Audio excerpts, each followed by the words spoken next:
Dracula असल में कौन था और इसका सल्तनत उस्मानिया से क्या झगड़ा था और फिर तुर्कों के हाथों ये अपने आखिरी अंजाम तक कैसे पहुंचा और तारीख इस जालिम हुक्मरान के बारे में क्या कहती है। मैं हूं फैसल रशीद, आप देख रहे हैं पाक एफा टीवी।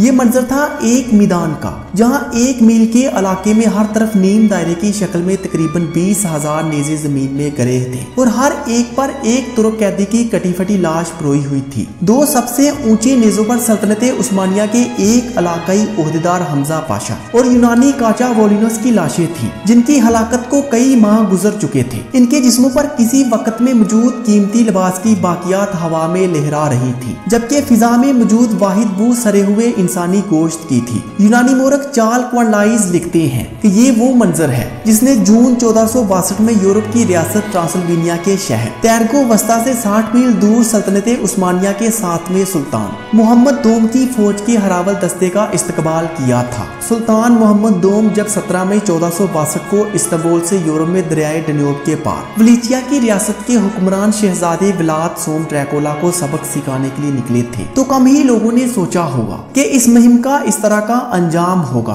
मोरख रादो फ्लोरेस्को और रेमंड मैकेनली ने अपनी किताब Dracula Prince of many faces his life and times में यूनानी मोरख के हवाले से लिखा है कि इस मंजर ने सुल्तान मोहम्मद पर ऐसा असर किया कि इन्होंने कहा, इस तरह के शख्स से इसकी जमीन छीनना बहुत मुश्किल है। इन्होंने लिखा है कि इस रात क्याम के लिए सुल्तान ने तुर्क कैंप के गिर्द गहरी खंदक खुदवाई और अगले रोज फौज को ये कहते हुए वापसी का हुक्म दिया कि ये इलाका इतना अहम नहीं कि इसकी इतनी कीमत अदा की जाए। वलीचिया पहले भी सल्तनत उस्मानिया की ताबे रियासत थी, जो इस मुहिम के बाद भी रही, लेकिन मोरकीन के मुताबिक इसकी हैसियत सल्तनत उस्मानिया के सूबे में तब्दील ना हो सकी। सुल्तान वहां से खुद तो लौट गए, लेकिन व्लाद ड्रैकुला के खिलाफ मुहिम खत्म नहीं हुई। वो ड्रैकुला के भाई रादो को तुर्क फौज के एक हिस्से के साथ वहीं छोड़ आए थे। इस मुहिम के नतीजे में ड्रैकुला को अपनी रियासत छोड़कर फरार होना पड़ा और इनकी जगह सल्तनत उस्मानिया का हामी इनका छोटा भाई रादो दी हैंडसम मुकामी अशराफिया और इन तबकात की मदद से तख्त पर बैठा, जो ड्रैकुला के मजालम से तंग आ चुके थे। मोरख कैरोलाइन फंकल ने उस्मानी सल्तनत की तारीख पर अपनी किताब उस्मान का ख्वाब में वलीचिया के खिलाफ कार्रवाई का मुख्तसर जिक्र करते हुए लिखा है कि सल्तनत उस्मानिया की ताबे रियासत वलीचिया की तरफ से सालाना नजराना ना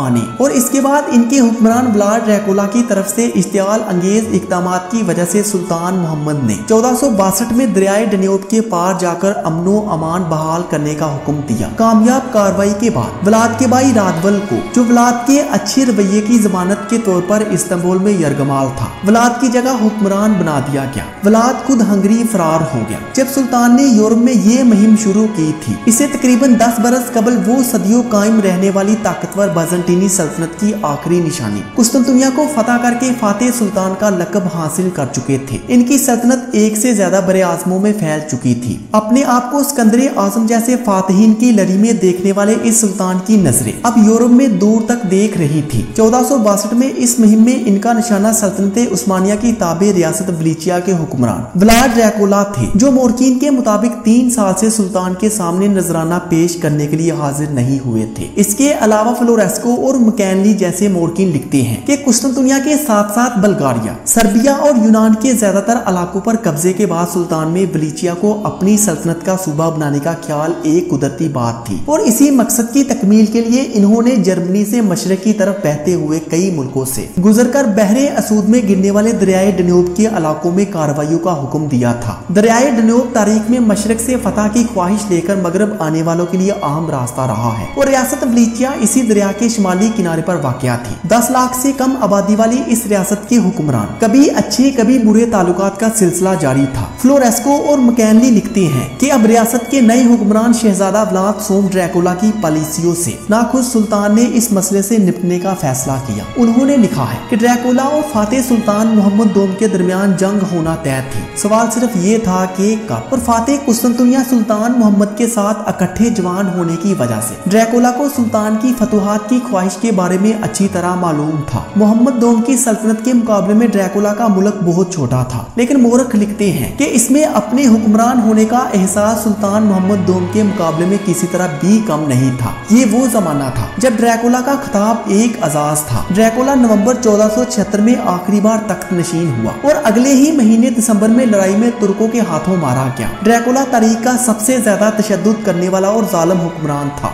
सिर्फ अपने ही लोगों पर नहीं बल्कि दूसरे मसलन यहूदियों, मसीहियों, तुर्कों, जर्मनों लोगों पर भी किए गए मजालिम मुतासर किए बगैर नहीं रहते। ड्रैकुला ने इंसानी जिस्म में नेज़े गाड़ कर मारने की सजा को मजीद तकलीफदा बनाया। वो तेज नोक की बजाय नेज़े का मुंह गोल ही रखते थे और इनको जमीन में गाड़ कर इंसानों को इसके ऊपर बैठा देते और इस तरह इंसानी वजन के दबाव में नेज़ा आहिस्ता आहिस्ता जिस्म में दंसता चला जाता और इसकी जान निकलने में 2 से 3 दिन लगते। इस दौरान इनके पूरे होश में कव्वे इनकी आंखें भी निकाल देते। ड्रैकुला ने अपनी खिड़की के सामने जमीन में गरे ऐसे नेज़ों का 3 किलोमीटर लंबा और 1 किलोमीटर चौड़ा एक जंगल बना रखा था। आला तुर्क ओहदेदारों और पाशाओं के लिए ज्यादा ऊंचे नेज़े थे। तारीख के बड़े बड़े जालिमों को भी जहन में रखें तो भी ड्रैकुला के बारे में कही गई बातें गैर मामूली हैं। ड्रैकुला के अपने इलाके वलीचिया के बारे में लिखा गया है कि वहाँ वक्त के साथ साथ व्लाद सोम को बुला दिया गया था। इनका जिक्र दोबारा हमें बताया गया है। 19वीं सदी में जर्मन, रूसी और हंगरी के मोरखीन की तरफ से पुराने किताबचे और तहरीरों की सूरत में मंजरे आम पर आया। रोमानिया के मोरखों के लिए अहम सवाल ये था कि एक तरफ इंतहाई जालिम शहजादे का रूप था और दूसरी तरफ एक ऐसे शख्स का जिसने सल्तनते उस्मानिया के फातेह सुल्तान मोहम्मद दोम का मुकाबला करने में इंतहाई जुर्रत का मुजाहरा किया था। क्या किया जाए? बिला आखिर ड्रैकुला यानी व्लाद सोम को रोमानिया, जो 1918 में वलीचिया, मोल्डोविया और ट्रांसिल्वेनिया के मिलाप से जदीद रियासत के तौर पर सामने आया, के दफा के लिए खिदमात के अवज कौमी हीरो तस्लीम कर लिया गया। तो दोस्तों, अगर आपको ये वीडियो अच्छी लगी हो तो इस वीडियो को अपने दोस्तों तक भी शेयर करें और मजीद इसी तरह की वीडियोस देखने के लिए पाक एफा टीवी को सब्सक्राइब करें। Thanks for watching this video.